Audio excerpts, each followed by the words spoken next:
If you've attended any school board meetings, PTA meetings, anything like that around the country over the past couple of months, there's a chance you've seen something like this. Just because I do not want critical race theory taught to my children in school does not mean that I'm a racist, damn it. Okay, so that she's going through a time. Thank you to the right and to Fox News for making that woman a wreck over critical race theory being taught to her kids in a school that doesn't teach critical race theory to their kids anyway. There's a lot of problems here, and we're gonna hit a few different angles on this. But you need to understand that critical race theory has become this massive thing that right-wing politicians have been talking about, Fox News has been talking about, and because of that, it is rapidly eclipsing, let's see, the need to rig future elections and the demonization of trans youth as the most important issue in right-wing minds. We've got a lot that we're gonna get into on this, but Wosny, what do you make of this nationwide craze against critical race theory? I'm honestly a bit stupefied because I couldn't really tell you what critical race theory is. Like, I don't know what that means, right? Like, are they gonna teach African American studies in classrooms all across America? I find it hard to believe that that would be the case. And a lot of it just feels like we don't want white people from the past to be demonized. And so, because that demonization will somehow be transferred onto me. I don't get the paranoia, the just honestly, like you said, the craze around the topic of, I guess talking about race in a more frank manner to students across the country. I don't get that. It's strange to me. Yeah, you are handicapped, Wosny, by not being terrified of reality. Some people are very scared of the things that are, and they would very much like them to not be that way. But if they're gonna have to be that way, please don't tell me about it. Anyway, we're gonna get to a definition of critical race theory, but really fast, I wanna give you a little bit more of the sort of thing that you saw with that opening video, which is these meetings are going on. Hundreds of parents are flocking to tell school administrators to stop teaching things that they are very much not teaching. And you hear things like you did in that video. You hear things like from Kids First Alliance organizer Lindy Ford, who said, we need to be colorblind and we really need to have more unity. This is going to divide our children. It's a great thing when you start off by saying that we need to be colorblind when it comes to race. I bet she even has black friends too. Now, also, if you're not from America, I don't know if this is a thing in other countries, but there's shortcuts to knowing if an organization is absolute BS. And unfortunately, kids being in the name is one of those things. Family too. If those are in your organization's name, there's a chance you might not be serious about this.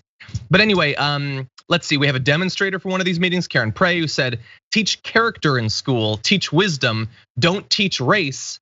That's racism.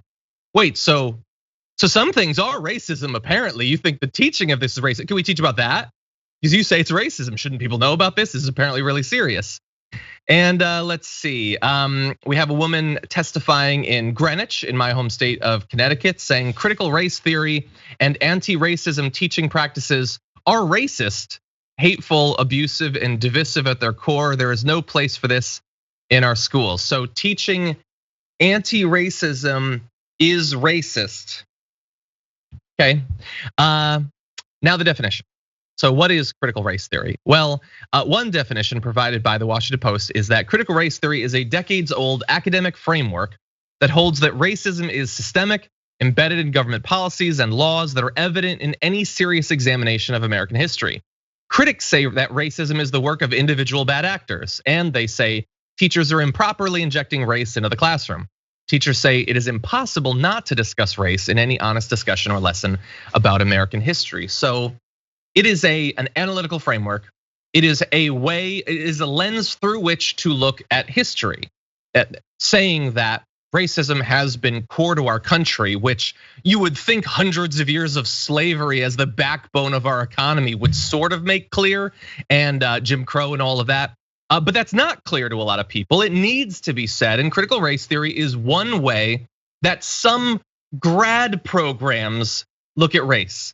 Wosny, not every elementary school, almost none of the kids that these parents supposedly have ever been taught anything like this, but they're very worried about the US government being tarnished as having ever done anything racist, about race ever having been, racial bias being built into our economy, into real estate, into education or law or the Supreme Court. They're worried about those sorts of things.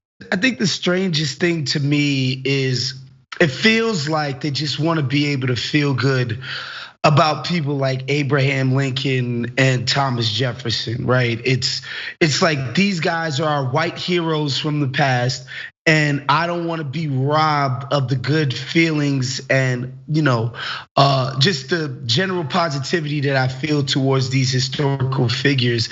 And it's funny to me because I'm like, what do you really have to do or in common with even Abraham Lincoln, random white person in Nebraska? Like, your parents, your forefathers probably came from Ellis Island, from Ireland somewhere, or name any other European country. They have no relation to these guys in any meaningful way. So I don't know. I don't get the sort of temptation to want to hold on to these guys as part of your core identity as an American. And I also don't understand why we can't just say people made mistakes in the past, and we're not gonna do the same thing. We're just gonna be better at it. Not that those guys are a specific evil or whatever. They made bad choices. We're gonna make better ones. Yeah. Keep it pushing. I don't know why that's so hard for people to say. It's just, there's just this strange self-identity wrapped in, you have to believe that the white men of the past were pure and amazing to feel good about yourself. It's just strange to me.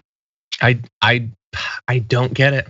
All these parents say, how could you tell my kid that their original sin was that they're white, it'll ruin, and we have to protect them. So here's the thing.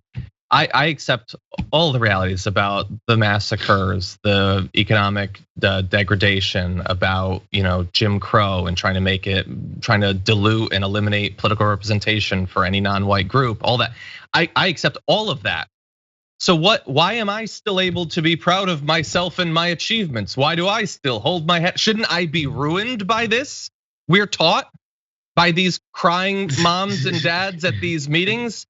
Apparently, it doesn't have to ruin you. Some might say understanding history, having a grasp on reality might actually strengthen you in some way, perhaps psychologically, perhaps emotionally. I don't know. It seems like you should be able to look at the world and get what it actually is. But some disagree.